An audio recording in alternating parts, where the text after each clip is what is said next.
So in my living room, I actually have two of my biggest finds and steals of cash. Sit. Hi guys, I'm Shelby and this is Cash. Welcome to my sweet digs. Fun fact about my apartment, it was actually made in the 1970s and that's what inspired my aesthetic. All right, come on in. I live in a one-bedroom apartment in Los Angeles, California, in the Brentwood area, and I pay $23.50 for rent.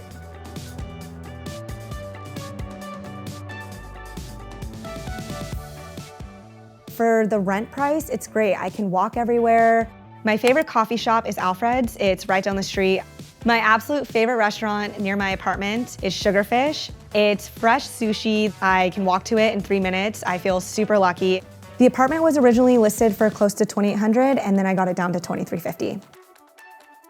I used to live right down the street and one night I walked by this apartment and loved the architecture on the outside and I looked at it and said, I'm gonna live there one day, and sure enough, a year later, now I'm here.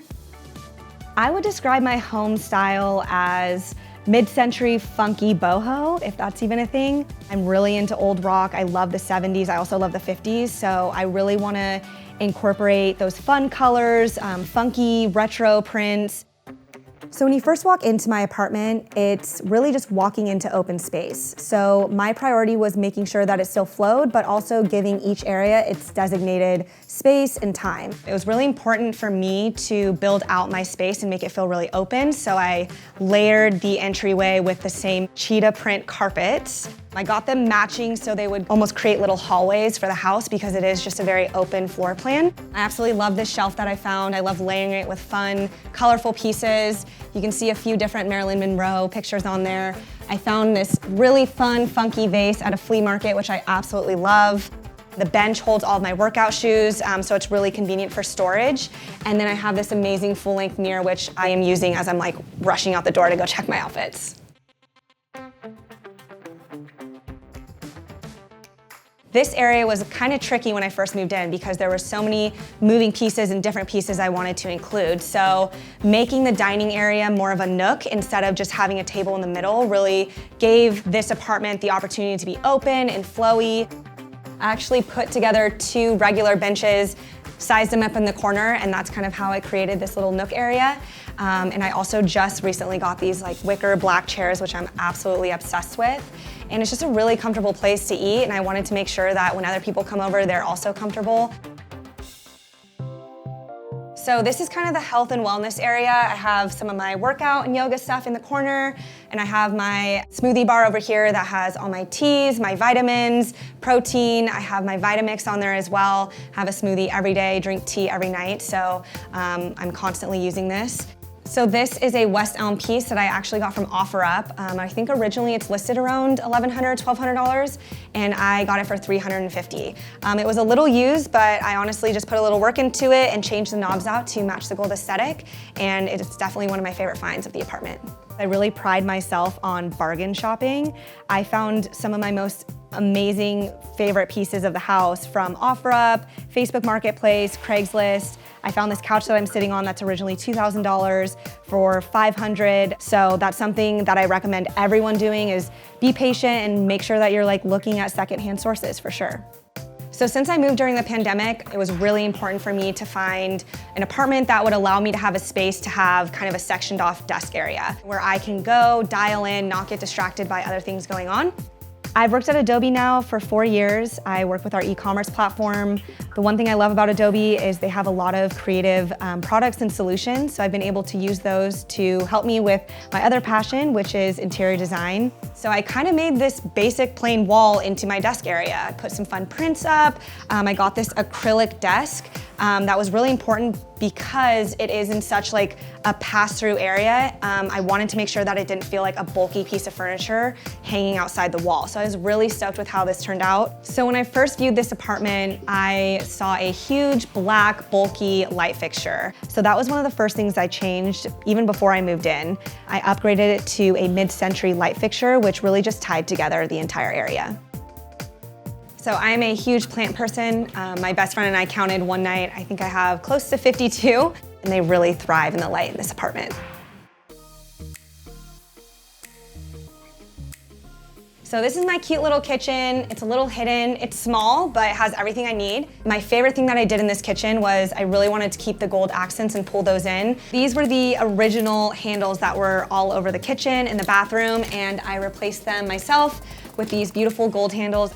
I think I got 12 of them for around $30 on Amazon, but it definitely took me a few hours to do. I had to remove all of them and then re-screw all of these back in. And at the time, I also did not have a drill, so I was doing it by hand. But needless to say, it was definitely worth the work. So one of my biggest purchases for my apartment was some kitchen appliances. I actually got the Smeg kettle and the Smeg toaster, and they are by far some of my favorite appliances. They just make the kitchen look beautiful, and it just matches the 70s vibe, so I had to do it. My favorite part about my apartment is definitely the balcony. The open windows really give the opportunity to bring a lot of light and flow into the apartment, and then the outside is just super magical. I really wanted to spend a lot of time out here, so I put in a good amount of money and time into just planning out what I wanted to do out here. I made sure there was a comfy spot for me, made sure Cash had a little area to go when he is left home alone. I wanted to make sure I had some cacti feel out here, and just make sure that this was an area that I could come out, relax, get some sun, do some work out here. Another project that I did by myself when I first moved in was making sure all of these magical lights got hung up. I did it by myself, and I almost fell over the balcony a few times, but it was very much worth it. Cash and I spend a lot of time out here at night, drinking tea, reading a book, and it's just a really special time for us. Living alone is really fun, but it also can be a little lonely at times, so getting a dog has helped out a lot. He is a mini sheepadoodle, half Old English sheepdog, half poodle. He is 1.5 years old, and Cash and I go on a lot of adventures together and have created such a home together, and I wouldn't change it for the world. One of the most unique things about me is that I am a triplet, and out of the three, I would say even growing up, I was kind of the more out there, funky one, so I can kind of confidently say that that's where my interior design comes from. In my next dream home, my top priorities are definitely a big backyard for Cash, definitely an open, airy kitchen, and just a bigger living space to have more people over. Another passion of mine outside of interior design is fitness, so I wanted to make sure that I had a space in my home that complemented my active lifestyle. So I'm able to open up my living room, and I do a lot of HIIT training and yoga in here. On a typical Sunday morning, you can find Cash and I just hanging out on the floor, doing yoga, records on, candle on, maybe drinking a smoothie. And I think that's my ultimate Sunday, just hanging out with my dog, exercising, and getting some bright light from outside. The most sentimental piece in my space is definitely my records. A lot of them are from my dad, and I grew up listening to old rock and driving in his Porsche with him, so just having those records and playing them on Sundays will always be a very special moment for me. So I got this hanging chair from OfferUp. Originally it was $600 new off the website, and I got it just a little bit used for about $300. Originally it was done by a handyman. He had a hard time finding the stud, and lucky for me, I grew up with a very hands-on father that taught me a lot, so I actually was instructing him multiple times throughout the process. I tried covering up the missed stud drills, but the chair looks great, and I don't really think a lot of people are looking at the ceiling, so. So this little hallway leads into my bedroom. I wanted to make this really retro, really 70s. I have really fun prints, some pillows that match, some really fun like pinks and yellows and reds in here. Again, wanted to add a lot of plants in here as well because it does get really good light. My bed is low platform, so I wanted to make sure that I had the right size nightstands, do the mix match thing. One is a side table, the other is kind of more of a standard nightstand. And then I have some funky mid-century lights. The dresser is something I get questioned on all the time. Everyone thinks it's West Elm. I actually got it from Living Spaces for obviously a third of the price. I will have that for years. The quality of it is absolutely incredible. Originally, the shelf was from my last apartment, and when I moved in here, I did not know where I was gonna put it. I kind of awkwardly just shoved it up there one day and was like, I think this is gonna look good. Yeah, I love the way it turned out, and I think it's just a really unique, fun placement for a shelf. So funny story about this bed, I actually found it on Wayfair. I think it was around $600. I fell in love with it. It was low platform, white, gold accents on the bottom. A few weeks later, I look back on my order, the picture changed, and they were actually shipping me a bright orange bed. So I called Wayfair immediately and I said, why am I getting an orange bed? Well, it turns out that Wayfair mixed up some images on the back end, and they thought I ordered an orange bed, so I actually ended up getting this bed, which is, they were listing for $1,300 for $500, $600. So that was also a steal for this apartment. So this is my bathroom. I think it's an amazing size for a 1-bedroom.